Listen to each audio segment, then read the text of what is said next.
Good morning to all students. आज हम Hindi grammar पाठ्य पुस्तक से पाठ 19 मुहावरे पढ़ेंगे। अपना अर्थ नहीं बतलाकर अर्थ विशेष बताते हैं, सच पूछो तो वे वाक्यांश ही मुहावरे कहलाते हैं। तो अपना साधारण सा अर्थ न बता करके एक विशेष अर्थ वाक्य से जो निकलता है वही बच्चों वाक्यांश के लिए मुहावरे कहलाते हैं। देखिए, आज अध्यापक जी ने कक्षा में अभिनय प्रतियोगिता कराई, यानी कि ड्रामा करवाया। एक बच्चे को अभिनय करना था, बाकी बच्चों को उसका मतलब बताना था। साहिल ने गुस्से का अभिनय किया। उसका चेहरा देखकर मोहित ने कहा, गुस्सा करना। नेहा बोली, आंखें दिखाना। मोहित ने एक सामान्य सा उत्तर दिया, जबकि नेहा ने उसी बात को एक विशेष ढंग से कहा। तो बच्चों, एक बच्चे ने गुस्से करने का अभिनय किया, मतलब अपने हाथ और मुंह से अभिनय करके बताया, नाटक करके बताया। और तो एक बच्चा साहिल को देख करके, उसका चेहरा देख करके बोला कि वह बच्चा क्या कर रहा है, गुस्सा कर रहा है। और दूसरी तरफ नेहा बोली, वह हमें आंखें दिखा रहा है। तो बच्चों, मोहित ने एक सामान्य सा उत्तर दिया था, जबकि नेहा ने उसी बात को एक विशेष ढंग से कहा। इस तरह हम अपनी बात को दो प्रकार से कह सकते हैं, जैसे बच्चों का शोर सुनकर दादी बहुत गुस्सा हुई, या बच्चों का शोर सुनकर दादी लाल पीली हो गई। तो वैसे तो लाल पीला होने का शाब्दिक अर्थ होता है बच्चों लाल या पीले रंग का होना, पर यहाँ इसका विशेष अर्थ है गुस्सा होना। तो बच्चों, शब्दों का इस प्रकार विशेष अर्थ में प्रयोग होना ही मुहावरा कहलाता है। तो बच्चों देखिए, यहाँ पर लाल पीले होने का शाब्दिक अर्थ लाल पीला है, और एक यह है एक साधारण सा शाब्दिक अर्थ है, और जबकि जो गुस्सा होना है वह इसका विशेष अर्थ है। तो बच्चों, वाक्य में विशेष अर्थ प्रकट करने वाले शब्द समूह या शब्दांश को मुहावरा कहते हैं। मुहावरे के प्रयोग से जो भाषा होती है वह सुंदर, दूसरे को प्रभावित करने वाली और अधिक रोचक होती है, मज़ेदार होती है। फिर है बच्चों कुछ मुहावरे तथा उनका वाक्यों में प्रयोग। शरीर के अंगों से संबंधित मुहावरे। पहला है पीठ थपथपाना, यानी शाबाशी देना। प्रतियोगिता जीतने पर अध्यापक ने मेरी पीठ थपथपाई। तो बच्चों, यहाँ पर जो पीठ थपथपाना है वह एक शाब्दिक अर्थ है, जबकि इसका विशेष अर्थ है शाबाशी देना। इसी तरह से हाथ पांव फूलना, तो घबरा जाना। परीक्षा भवन में अपना पहचान पत्र न मिलने पर मेरे हाथ पांव फूल गए। तीसरा है आंखों का तारा होना, तो इसका विशेष अर्थ है बहुत प्यारा होना। इसका हम वाक्य में प्रयोग करेंगे, रघु अपने माता पिता की आंखों का तारा है।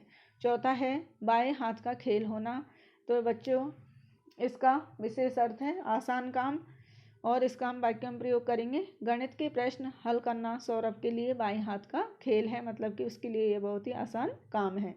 पांचवा है पेट में चूहे कूदना, इसका विशेष अर्थ है बहुत भूख लगना।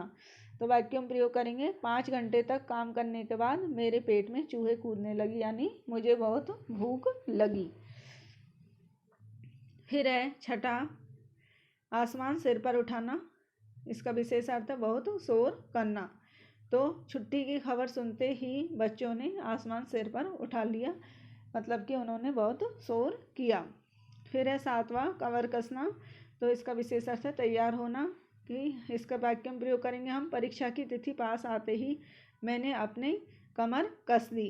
फिर है आठवां नाक भौं सिकोड़ना, तो इसका विशेष अर्थ है नाराजगी दिखाना। वाक्य में प्रयोग करेंगे बच्चों हम इसको, विद्यालय के आसपास गंदगी देखकर लोग नाक भौं सिकोड़ने लगे। नवा है दांत खट्टे करना, तो इसका विशेष अर्थ है बुरी तरह हरा देना। इसका वाक्य में प्रयोग करेंगे, भारतीय हॉकी टीम ने कोरिया की टीम के दांत खट्टे कर दिए।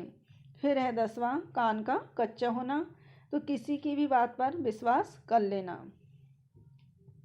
इसका हम बच्चों वाक्यों में प्रयोग करेंगे, पंकज कान का कच्चा है, इसलिए उसका अपना दोस्त से झगड़ा हो गया।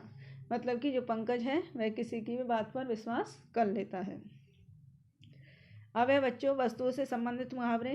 पहला है दाल में काला होना का शाब्दिक विशेष अर्थ है शक या संदेह होना, कि पुलिस के रोकने पर जब कार नहीं रुकी तो उन्हें दाल में कुछ काला लगा। सेकंड है नमक मिर्च लगाना, तो बड़ा चढ़ाकर कहना या बताना।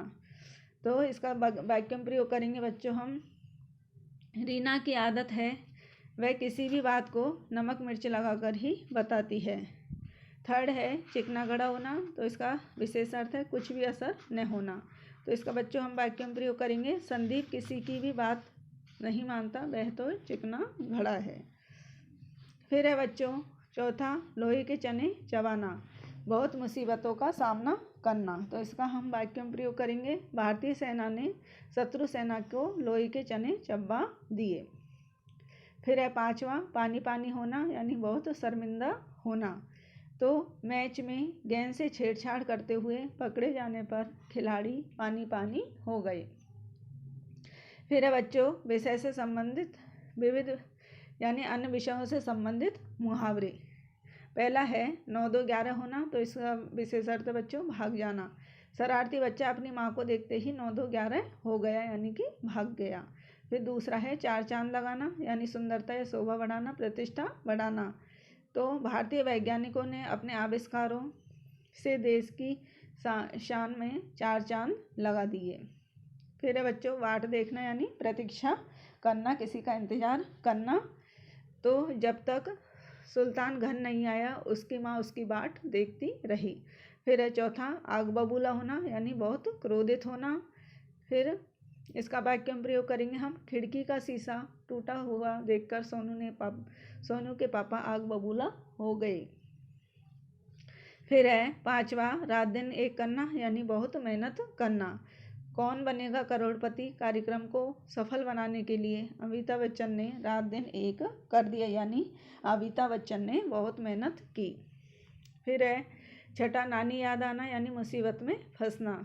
गणित का प्रश्न पत्र देखते ही यश को नानी याद आ गई, यानी उसके सामने मुसीबत आ गई। फिर सातवां है उल्लू बनाना, यानी मूर्ख बनाना। तो हर किसी को बार बार उल्लू नहीं बनाया जा सकता, यानी कि हर किसी को बार बार मूर्ख नहीं बनाया जा सकता। फिर है आठवां अंधे की लाठी होना, तो इसका है विशेषार्थ एकमात्र सहारा, कि शहीद सैनिक अपने परिवार के लिए अंधे की लाठी था। नवा है जली कटी सुनाना, तो कड़वी बातें कहना। तो इसका हम वाक्य में प्रयोग करेंगे हमें कभी भी किसी को जली कटी नहीं सुनानी चाहिए, यानी कभी किसी से कड़वी बात कड़वा नहीं बोलना चाहिए। हमने क्या जाना, तो बच्चों हमने इस पाठ में क्या पढ़ा कि मुहावरे विशेष अर्थ वाले वाक्यांश होते हैं। वे एक साधारण अर्थ न देकर के एक विशेष अर्थ देते हैं। मुहावरों के प्रयोग से भाषा सुंदर और प्रभावशाली यानी दूसरों को प्रभावित करने वाली बन जाती है। तो बच्चों इस पाठ को आप पढ़िए। आज के लिए इतना ही। धन्यवाद।